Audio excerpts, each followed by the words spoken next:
Sa gitna ng pagla-live ng isang online seller, may nakamasid na palang copycat na may masamang balak. Kinopya raw nito ang Facebook business page at personal account ng seller at ginamit pa ang kanyang pangalan at profile pic. Habang nagbebenta ang totoong seller, busy rin daw si scammer na maningil sa minors. November 26 nitong taon, nag-live ang online seller na si Charmaine para ibenta ang mga imported na damit na nabili niya sa Thailand. Next item po tayo, ayan, for only $3.99 small to XL. Cotton po ito mga small. Pero sa gitna ng kanyang walang tigil na pag-aalok, napakunot na raw siya nang mapansin ang comments ng iba niyang followers. May mga napapansin kami na nagko-comment na magbabayad na po ba? Or magda-down payment na po ba para makapag-mine? Sinagot ko, syempre hindi po kasi lahat po ng mga magmamine sa amin after live na magbabayad. Tinapos daw ni Charmaine ang kanyang pagtitinda noong araw na iyon. Makalipas ang buong araw na pagse-sales stock, napag-alaman niyang mahigit kalahati ng kanyang pinaghirapang kita noong araw na iyon hindi pumasok sa kanyang account. Ang nangyari, nanonood po yung scammer habang nagla-live ako. Inaabangan niya yung mga nagmamine para masingil nila at isend ang mga bayad sa account number nila. Napag-alaman din niya na ang account na gamit ng scammer, kapangalan at kamukhang-kamukha ng official account ng kanyang online store. Kasi nagaya nila pati yung followers ko. Patalino sila ng patalino, kinuha nila lahat yung identity ng store namin para makapang-scam ng iba. Ito pong nasa harapan ko ngayon ay dalawang account ng isang online shop. Kung mapapansin ninyo, halos walang pinagkaiba. Pero isa ko riyan ay fake account. Narito ho yung legit o yung totoong account. Makikita nyo po na may 14K o 14,000 likes. Meron din itong 20K o 20,000 followers.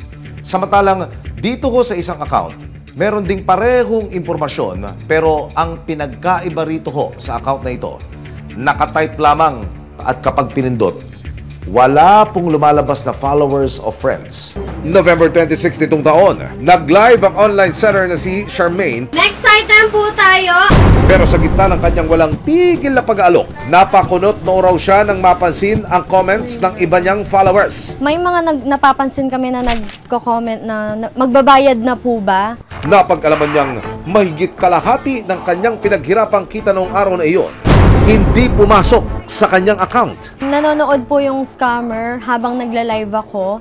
Inaabangan niya yung mga nagmamine para masingil nila at isend ang mga bayad sa account number nila. Sa tansya ni Charmaine, hindi raw bababa sa 50,000 pesos ang nasulot sa kanya ng unidentified scammer sa 6 na taon na pagiging live seller ni Charmaine. Ito na raw ang pinakamatinding pagsubok na kanyang naranasan. Simula nung nag-live selling ako, talagang binago niya talaga yung buhay ko kasi naranasan ko ring maging OFW for 6 years. Hindi ko nakuha yung savings na yon sa pagiging OFW. Magpupuyat ka para sa magandang collection na ilalabas mo. Tapos, sobrang pagod mo na mag-aayos ka ng stocks. Magvi-video ka, mag-smile ka kahit pagod na pagod ka. Dahil sa nangyari, apektado raw ngayon ang negosyo ni Charmaine. Tumumal po kami before mag-November 26. Almost half po talaga yung nawala. Every live selling ko po noon, pumapalo po yung gross namin ng 100,000, 115,000, pinakamalaki 130,000. After po ng scam na yon, talagang yung gross namin naging 50 na lang. Hirap na hirap akong mag-live tapos iba yung makikinabang.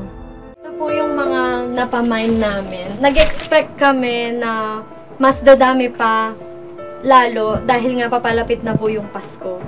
Ngayon, parang medyo naging matumal dahil nga po may sumasabay na scammer sa amin. Natunto ng resibo ang isang minor ni Charmaine na taga Davao City na si Maricel. Ma'am, ano nangyari? Pakikwento niyo nga po sa amin. Nung nanonood ako ng live niya, nag-mine ako. Tapos pag mine ko, may nag-message agad sa akin sa message request. Ang nakita ko doon, pangalan ni Ma'am Shami, kaya pinindot ko agad. Tapos nakita ko yung form doon na papipill upan ko daw. Kasi sabi ko, ikaw ba to ma'am? Nag-iisa ba kayo ni Ma'am Shami na ito yung pinapadala ko dati, yung binayad ko? Tapos siya, yes po ma'am. Kasi na-full na daw yung account ni Ma'am Shami. So naniwala ako agad. Ang masaklap na budol din si Maricel dahil matapos magbayad ng 900 pesos, walang kahit anong parcel ang dumating sa kanya. Ano nagtulak sa inyo para ituloy pa rin ho yung pagbabayad ho? Nagtuloy agad sa isip ko. Sabi ko nga, anong nangyari? Bakit natuloy agad?